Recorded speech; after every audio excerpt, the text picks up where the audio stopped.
All right. Well, good evening, everyone. My name is Bob Abbey. I'm an adult services librarian for the City of Forest Grove, and I'd like to welcome you to our live stream program tonight featuring Tim Tran, author of American Dreamer, How I Escaped Communist Vietnam and Built a Successful Life in America, and Isaac Gilman, who's the Dean of the Library at Pacific University and Director of Pacific University Press.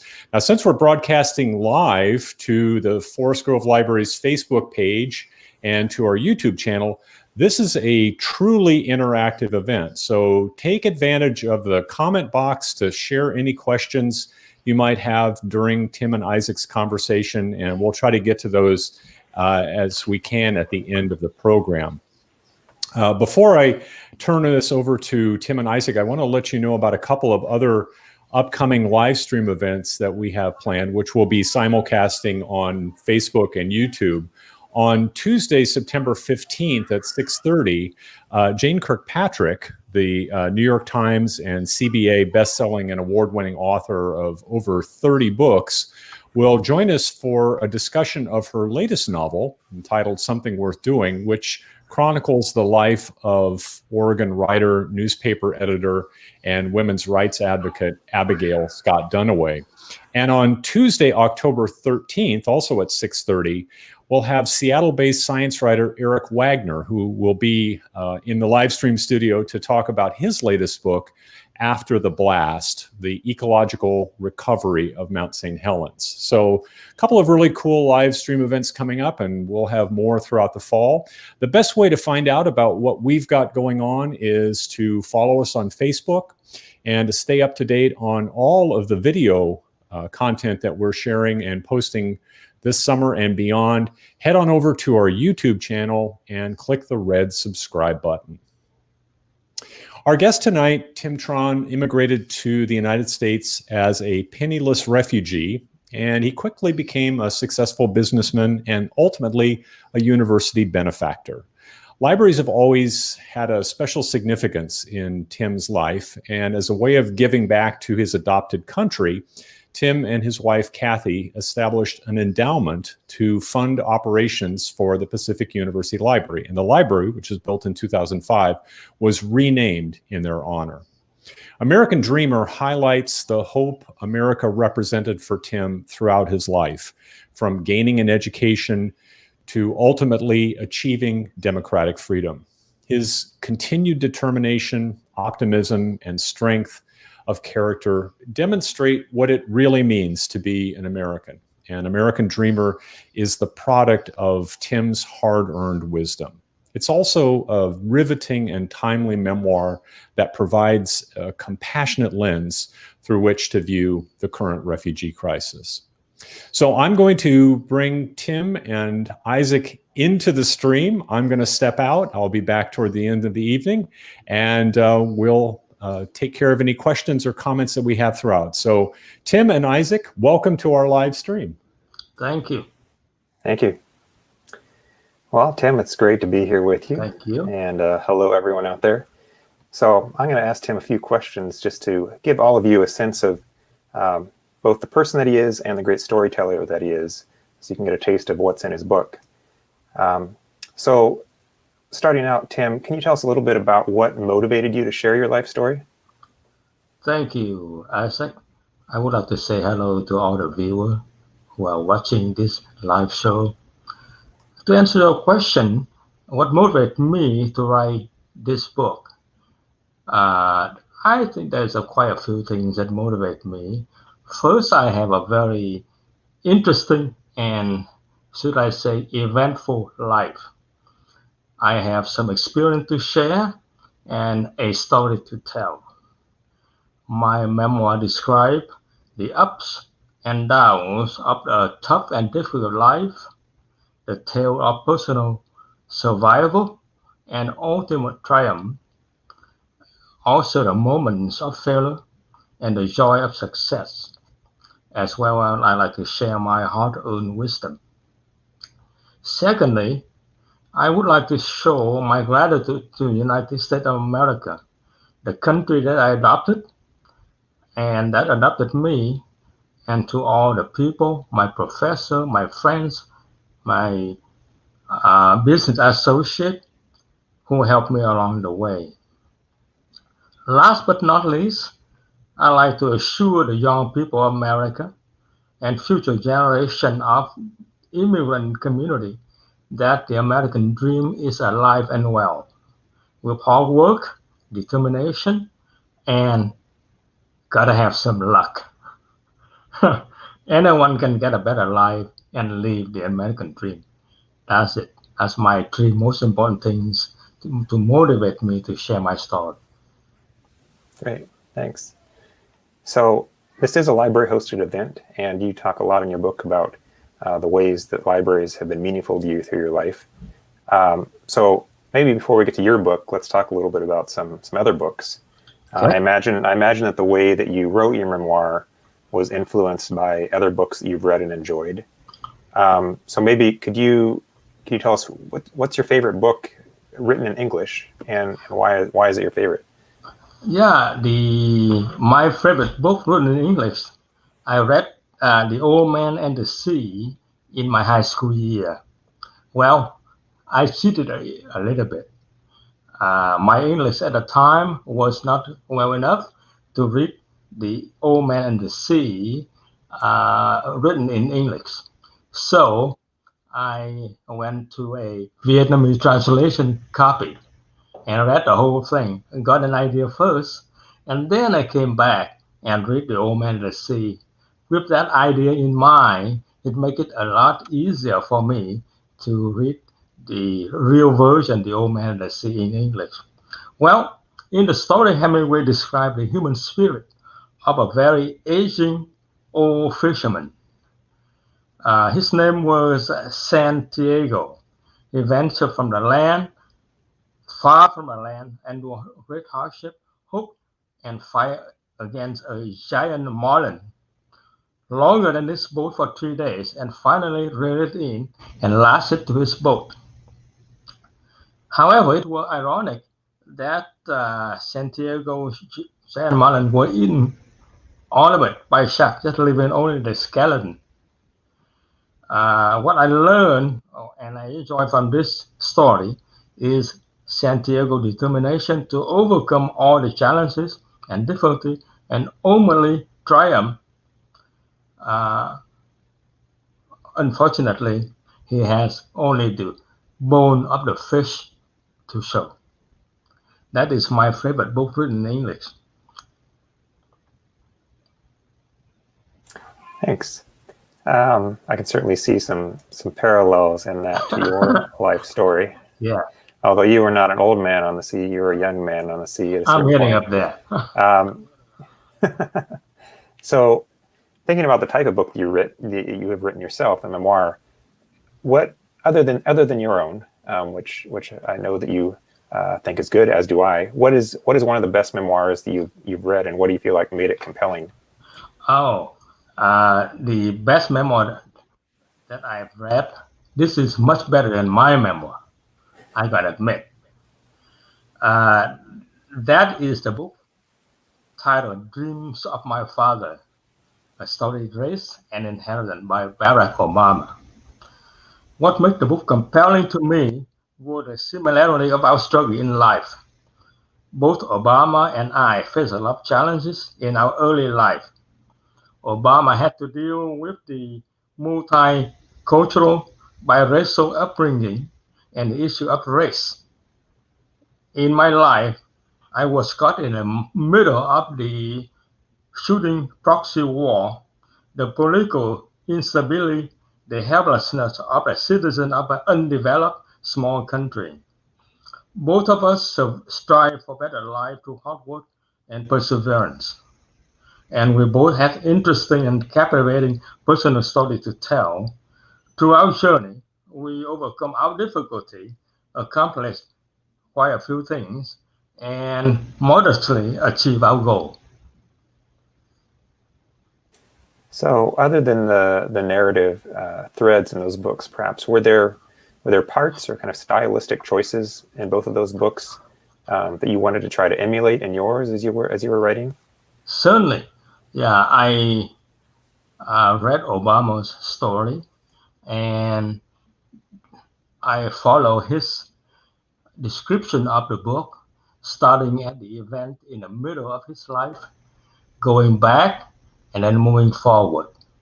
In the same way, I started my book with a very dramatic story where I almost died at sea, and the title was "This is not how I'm supposed to die." But the thing that I also learned from our book is I gotta tell my story with wit and humor when appropriate. And sometimes my book also have tremendous sadness. I did not set out to write a inspirational story. Uh, I did not try to write a captiv- captivating memoir or a moving story. These adjectives only come from readers after the memoir was completed. I just tried to tell my story as it was. So let's talk a little bit about that story now, without giving too much away for those who may not have read it yet, so Yeah. they have some incentive to go out and get a copy, either from a library or for themselves. So, how, I guess, starting at the very beginning, the cover, how did you come up with the title for your book? Well, it was something that I enjoyed back in May 1991. At the time, I was Chief Finance Officer and VP of Finance of Johnstone Supply, a multi-billion-dollar wholesaler. I came to the United States as a penniless refugee in 1980, and by 1991, about 10 years after my arrival, I was made CFO, and the magazine called CFO Magazine featured my picture on the cover with the caption American Dreamer, Tim Tran's 10-year journey from boat to ballroom, meaning I was just fresh off the boat. And in 10 years, I made it to the ballroom. But when writing this story, I like to borrow the title American Dreamer. This is a longer story, so I put this describe my life. So I use the subtitle How I Escaped Communist Vietnam and Built a Successful Life in America. So, going a little bit further into the book, and for those of you listening out there, don't worry, we're not going to go page by page, but Okay. Could you talk a little bit about, I think it would be interesting if you talk about who you dedicated the book to and why? Sure.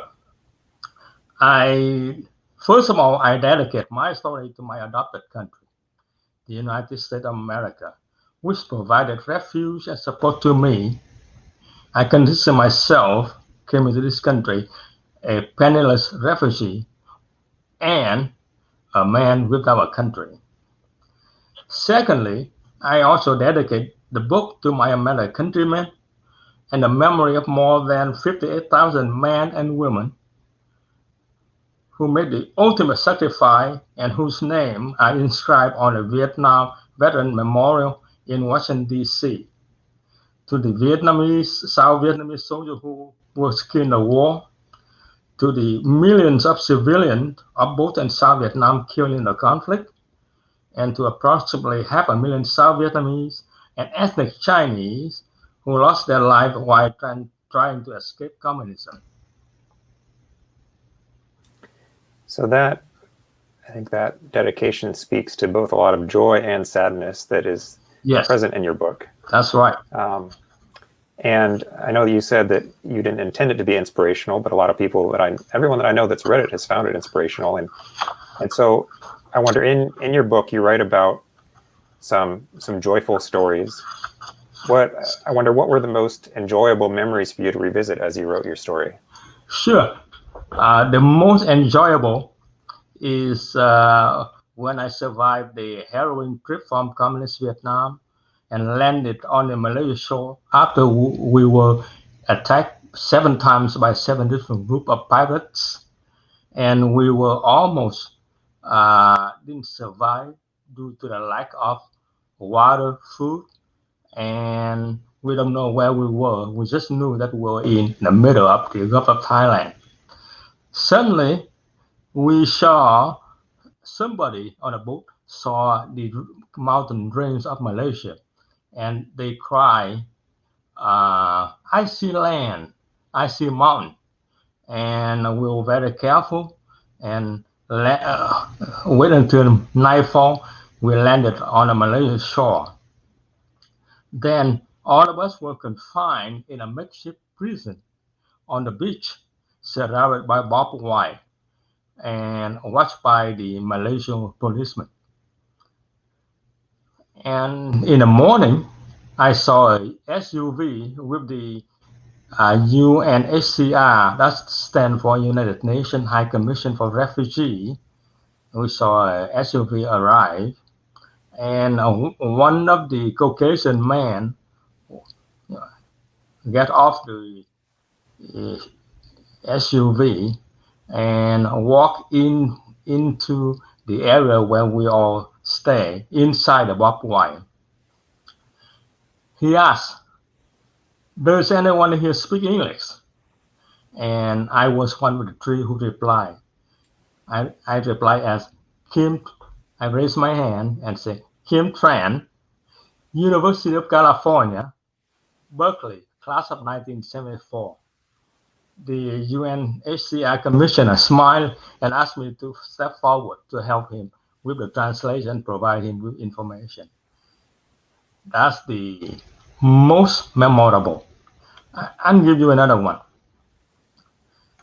When I made it back to the USA, flying from Kuala Lumpur, Malaysia to Seattle, Washington, I was making my way to immigration, and the INS officer said 7 beautiful words: "Welcome to the United States of America." He knew I was a refugee, and he welcomed me to the country. And I said, "Thank you very much, sir," filling my eyes with tears, happy tears. So, speaking of tears, of the other sort, your book also has a lot of sad stories and anecdotes in it. What, I mean, to the extent that you'd like to talk about, what were the most kind of challenging or difficult things for you to revisit as you were writing your story? Sure, yeah. There's a few, but the most difficult memory is the murder of my father. In one of our fair escape, my father was murdered by a criminal who set it up to deceive us, and they threw both my wife, Kathy, and I into the river and left to drown. That's the most difficult moment. The second most difficult moment is the night that we could not escape and we were stuck in Saigon. I went home, and when the entire neighborhood was in real surprise that the communist victory came so fast, I was in the back of the house trying to destroy all the document memories that I have which connect me to America. That evening, when communists was in complete control of Saigon, I quietly gathered whatever paper, souvenir, mementos from my 4 years of studying and working in America. I carried a stack of documents to the kerosene stove in the back of the house. Standing in darkness, I set my paper on fire. On one piece at a time, I burned my college transcript. My address book contained the name, address, and phone number of my American friend, letter of recommendation from my professor, letter acceptance into the MBA program at graduate schools in the US and Canada, and finally, pretty sad, I threw into the fire many items of great sentimental value to me. A small gold trimmed American flag given to me by a good friend, a young Republican from Berkeley. It's rare. And he's a good friend, he's a young Republican, He gave me the flag, and he said, I don't know when I'm going to see you again, but I hope this flag will remind you of your good time in America. And also, I sent into the fire autograph picture of the football pros John Brody and Gene Washington of the 49ers. Those are the rare photographs that I have.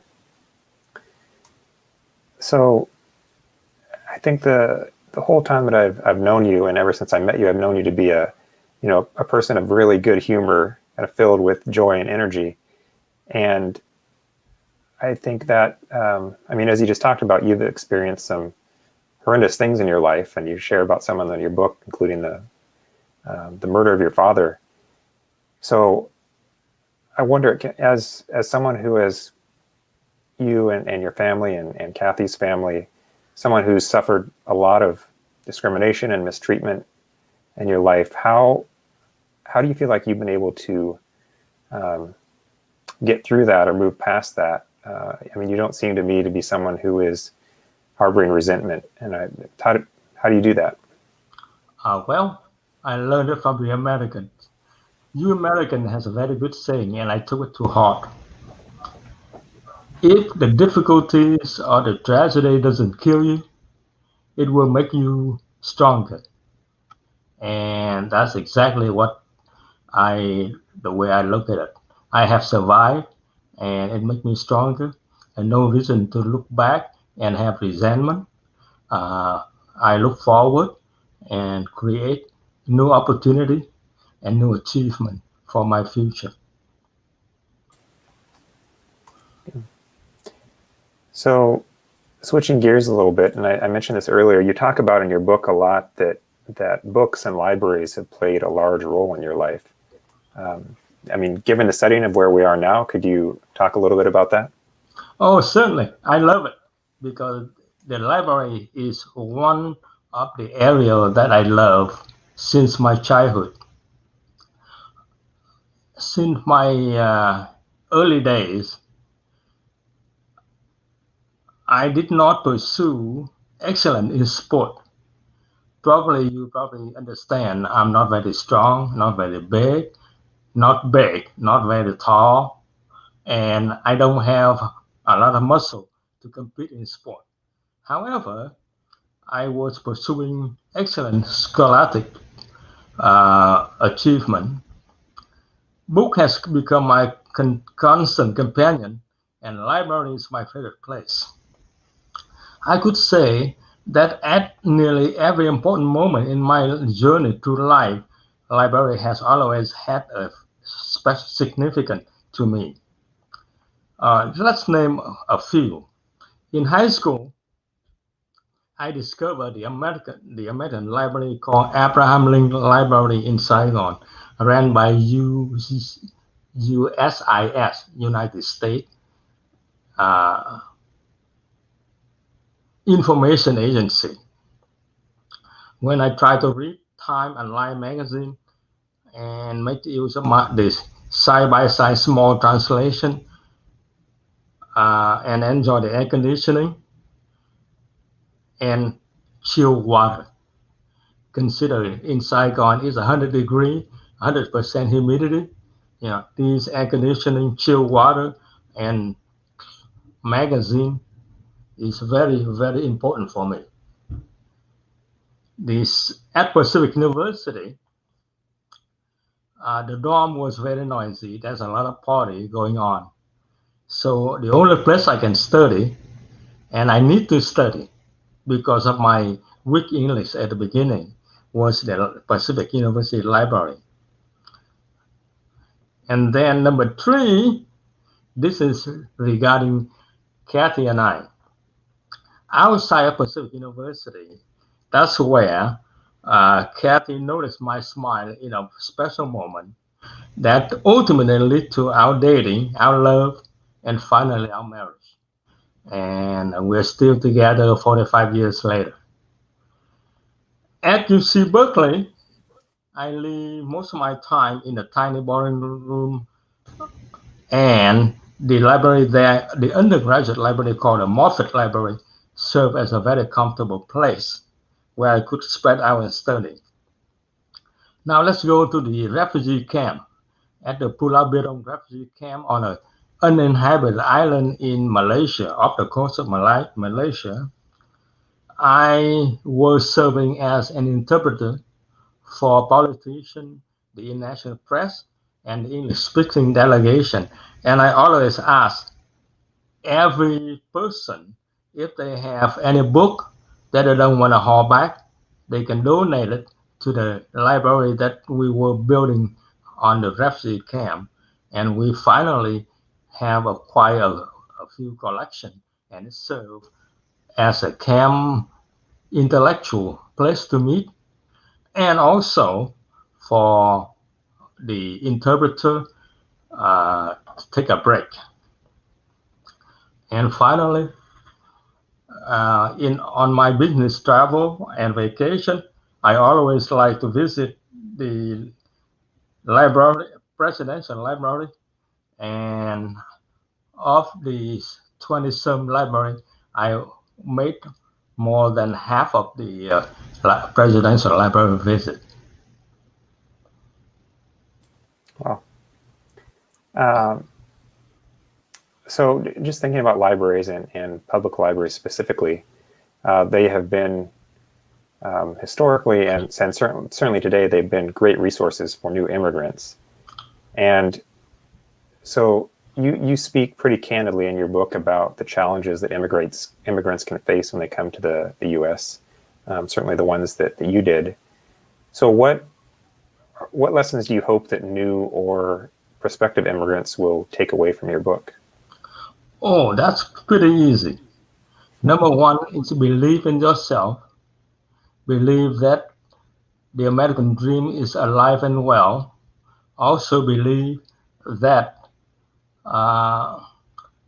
America is a land of opportunity. We don't have a caste system that keep everybody at their predetermined level. If you apply hard work, tackle all the challenges, firmly believe in yourself and the fairness system of upward mobility in America, the immigrants and future immigrants should be able to achieve a better life. So beyond kind of speaking to immigrants and that message, is there an overall message that you hope that readers will take away from your book? Yeah, I think so. Everybody have a different take from my book. However, if I could give the audience some of my observation is that hard work, determination, luck is, if you have those, hard work, determination, some luck, anyone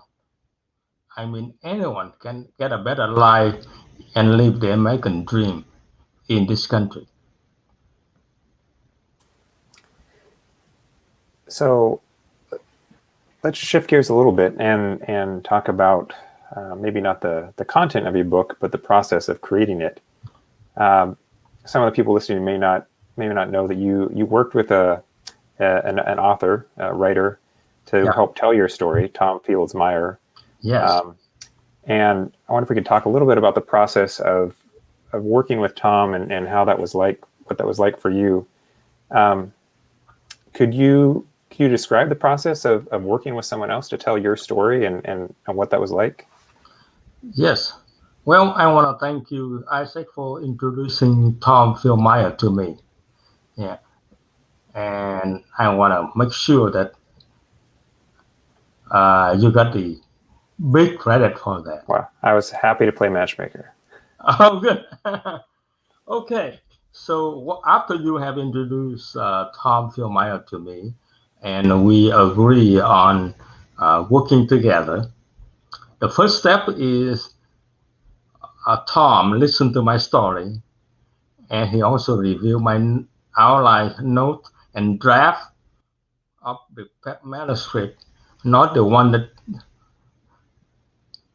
finally made into the book, but he began the process of extensive planning, organizing, and preparing the detailed outline to be discussed and used as a framework for the book. That's a very important first step.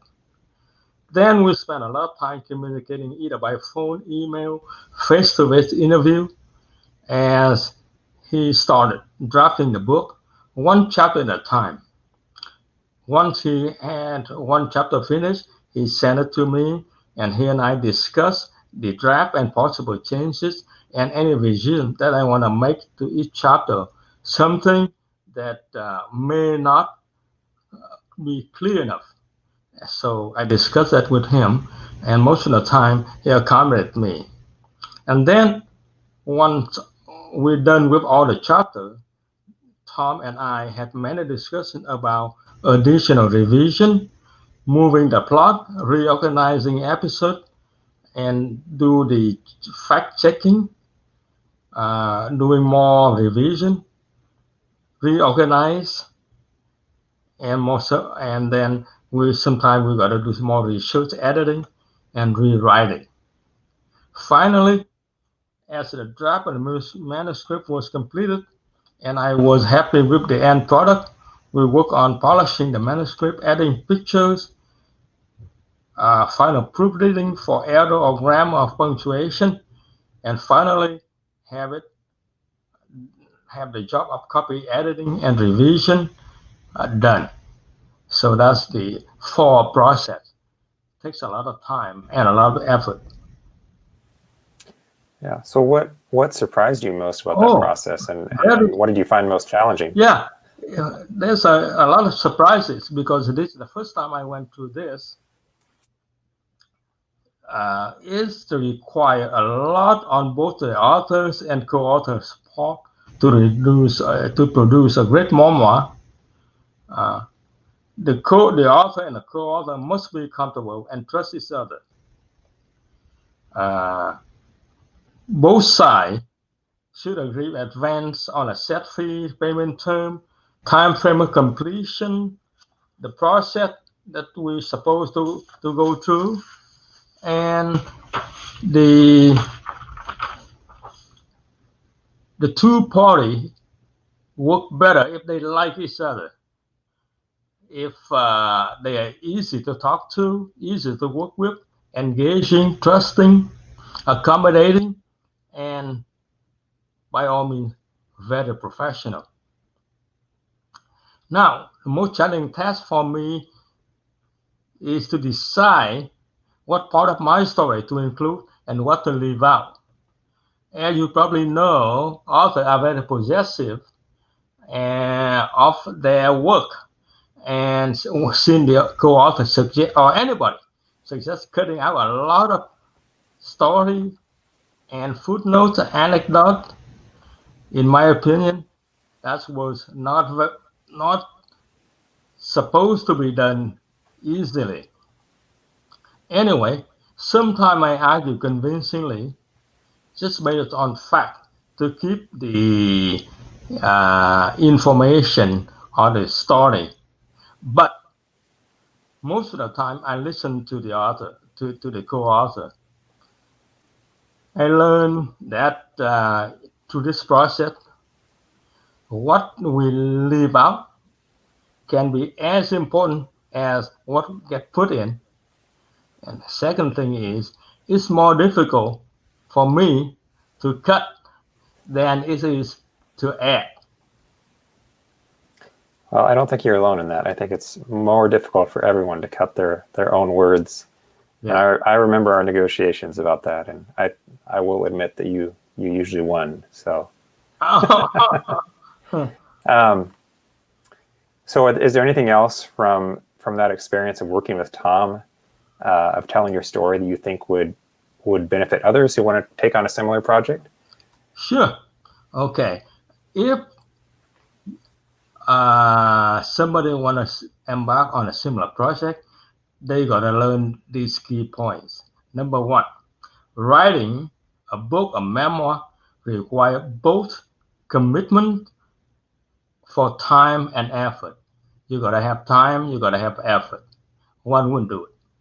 Number two, if you don't have at least some natural writing ability, the help of a co-author is invaluable. Don't do it alone. Have some professional to help you. Number three, unless you have some convincing argument of how to handle something in the process of writing, follow your co-author's advice. He's the pro. He's the coach. And number four, the work doesn't stop once you and your co-author have completed the writing.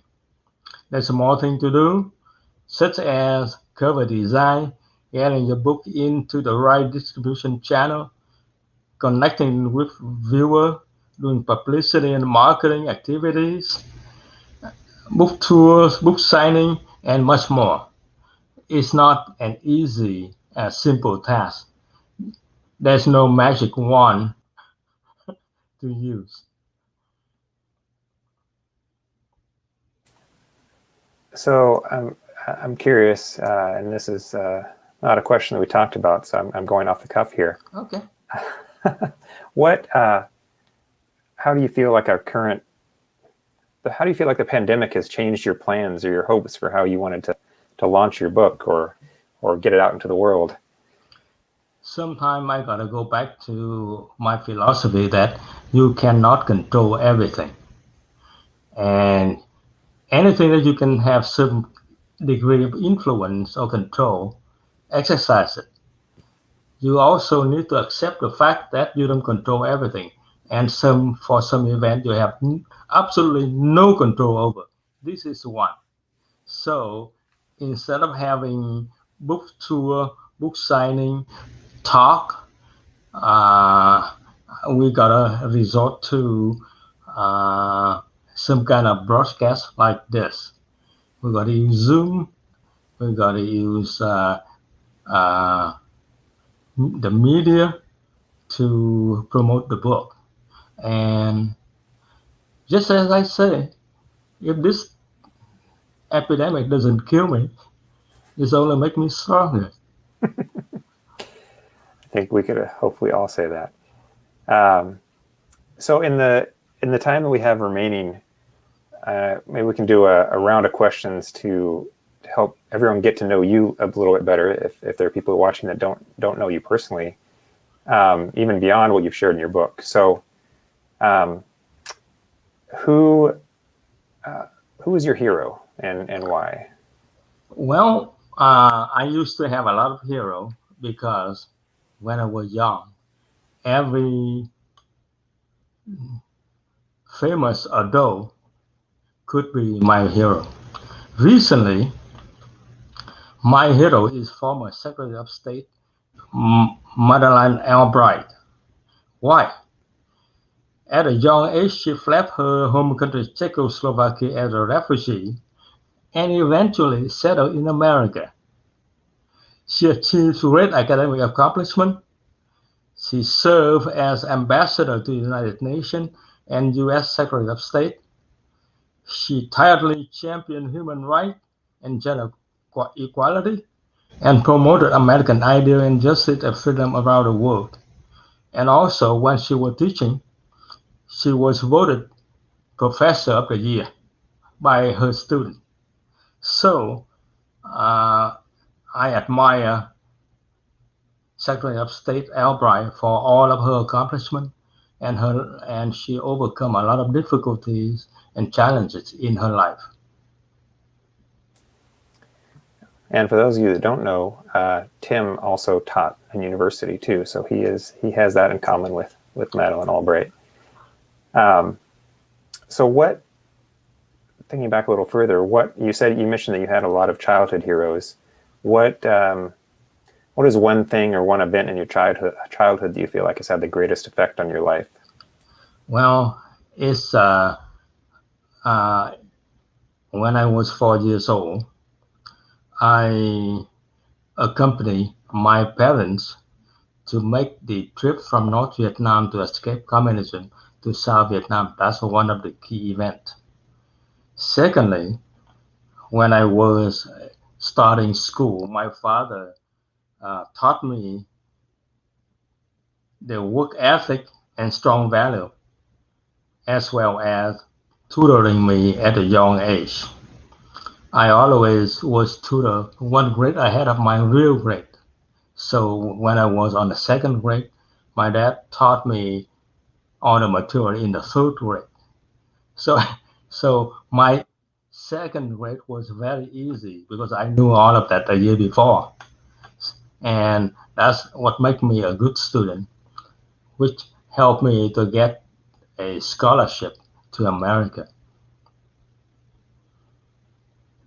So you mentioned kind of the ethic that your parents passed down to you. What lesson from your mother or your father or both do you feel like you still live by today? Oh, a few things. My dad always say, when you start something, finish it and do it well. So there's no excuse to have get a mediocre grade. Secondly, the three things that I learned and always follow throughout my life is hard work, patience, and perseverance. So did you imagine that it would take so much perseverance to finish writing your memoir? Was this a longer process than you anticipated? A very long process. And because there's a lot of information I want to put in there, so it took longer than I should have taken.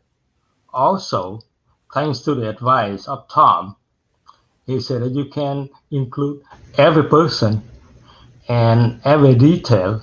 So I got to apologize for those good people who helped me and didn't get mentioned in my book. And I mentioned in my foreword that if the book is well received, I'll have a sequel, and I would mention some of the people that I missed from the very first edition. So speaking of remembering people, what or how do you want to be remembered? Well, it's pretty straightforward. I want people to remember me as an American, a naturalized citizen of the United States of America, who through hard work, determination, and perseverance achieved a certain modest degree of success and have an opportunity to give back.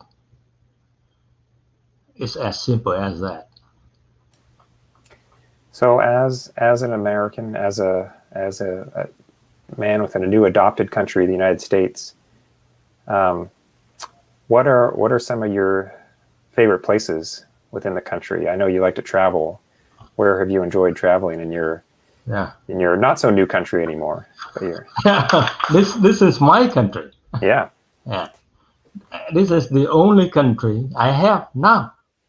My favorite place to travel are two different categories. One is a national park. I visit almost 60 national parks, and even to the very, very remote one, the one in Hawaii, the ones off the coast of Florida, and where was as some of the famous around the Pacific Northwest or California, Yosemite, Yellowstone, Mount Rushmore, and so on and so forth. The second one is the U.S. Presidential Library.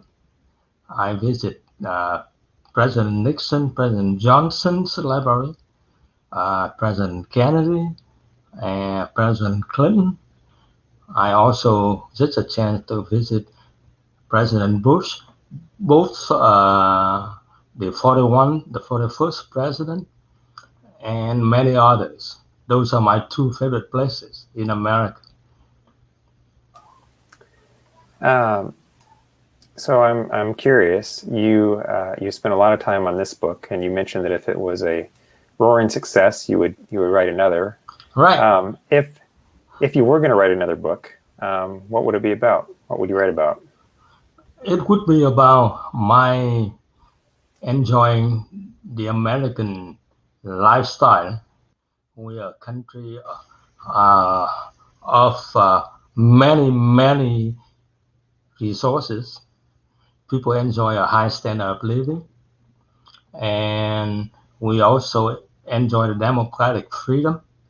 So I would continue to write about some of my experience in my working life in America, no longer going back for the try to escape communism.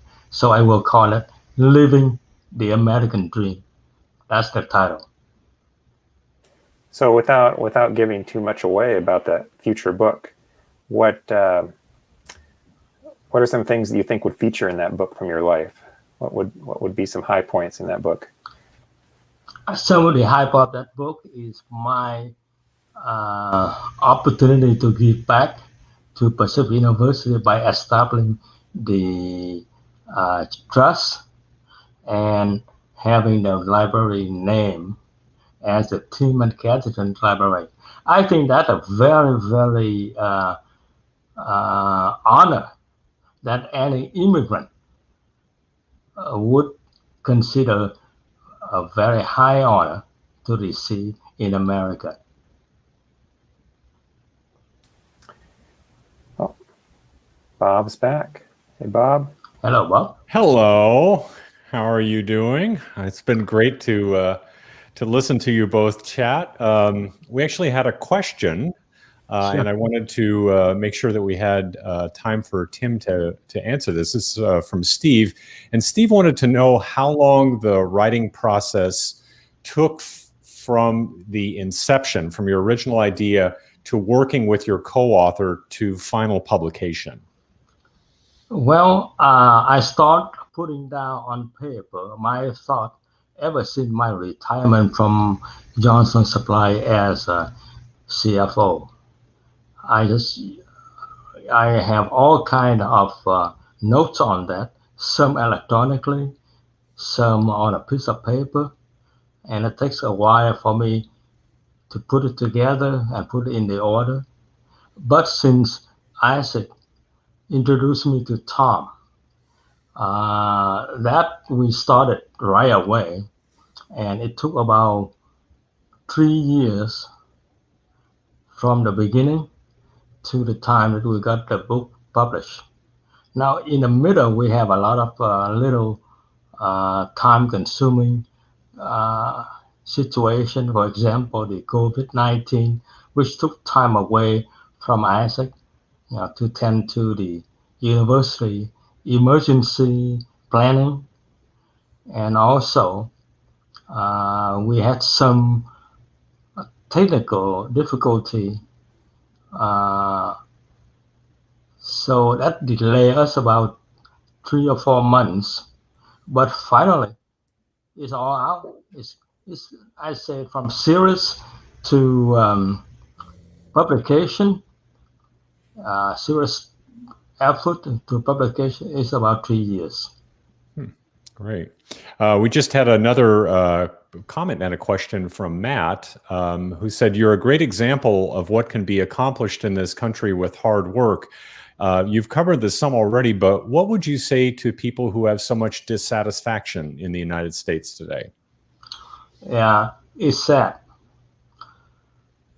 The way I look at it is I was a man without a country. I came to this country because of the generosity of the American people to accept people who were displaced. I think just by the fact that they accepted me and I set foot in this country, there shouldn't be any resentment or dissatisfaction. I think it's my duty to make some kind of a contribution to the best I can. Some people can make a big contribution, anybody can make some small contribution. And if you do that, you will be more happy with yourself instead of have some resentment against the society who open their arms to you.